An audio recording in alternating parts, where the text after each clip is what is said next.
పీఠాపురం వర్మకు దక్కిందేందంటే పీఠాపురం వర్మ ఈసారి ఎన్నికల వేళ ఒక్కసారిగా ఏపీ రాజకీయాల్లో మారుమ్రోగిన పేరు. దానికి కారణం పీఠాపురం నుంచి జనసేన అధినేత పవన్ పోటీ చేయడం. దాంతో వర్మ పోటీ చేసేందుకు గత 5 ఏళ్లుగా ఎంతో శ్రమించిన చోట షాక్ తగిలింది. ఈ పరిణామాలతో వర్మ వర్గీయులు మొదట్లో నిరసనలు తెలిపారు. అయితే టీడీపీ హైకమాండ్ వర్మను పిలిచి మాట్లాడడంతో వాళ్ళంతా సైలెంట్ అయ్యారు. వర్మ సైతం పవన్ గెలుపు కోసం కృషి చేస్తాను అని ప్రకటించారు. ఆయనకు టీడీపీ హైకమాండ్ ఆనాడు ఎమ్మెల్సీ పదవిని ఆఫర్ చేసింది అన్న ప్రచారం కూడా ఉంది. అంతేకాదు ఎన్నికల సభలలో సైతం చంద్రబాబు పవన్ కళ్యాణ్ వర్మకు సముచిత స్థానం ఇస్తామని పేర్కొన్నారు. ఎన్నికలు ముగిశాయి. కూటమి ప్రభుత్వం అధికారంలోకి వచ్చింది. అలాగే ప్రభుత్వం ఏర్పడింది. 10 రోజులు కూడా కాకముందే 2 ఎమ్మెల్సీ సీట్లు కూడా ఖాళీ అయ్యాయి. దాంతో అందులో ఒకటి వర్మకు ఖాయమని అంతా అనుకున్నారు.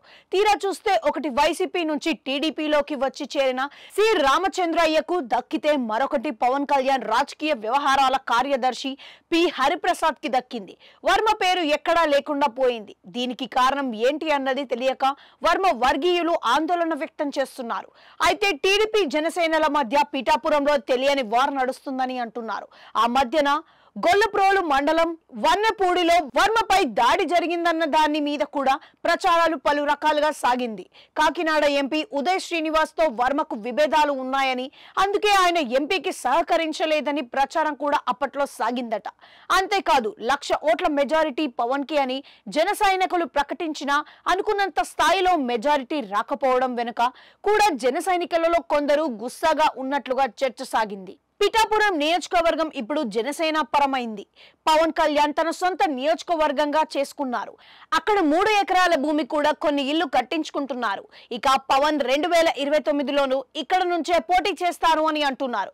దాంతో వర్మ పరిస్థితి ఏంటి అన్నది ఒక చర్చగా ఉంది. మరోవైపు జనసేన వ్యవహారాలను నాగబాబు చూస్తారని, ఆయనే పీఠాపురం నియోజకవర్గం ఇన్ఛార్జ్ గా ఉంటారని, పవన్ లేని టైంలో మొత్తం చక్కబెడతారని అంటున్నారు.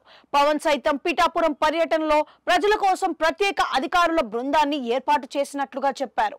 మొత్తానికి వర్మకు ఎమ్మెల్సీ పదవి ఎప్పుడు లభిస్తుంది అంటే వేచి చూడాల్సిందే అని అంటున్నారు. జనసేన టీడీపీ గఠబంధన్ ఉన్నంత కాలం వర్మ పిఠాపురాన్ని మర్చిపోవచ్చు అని అంటున్నారు. సో అదన్న మ్యాటర్.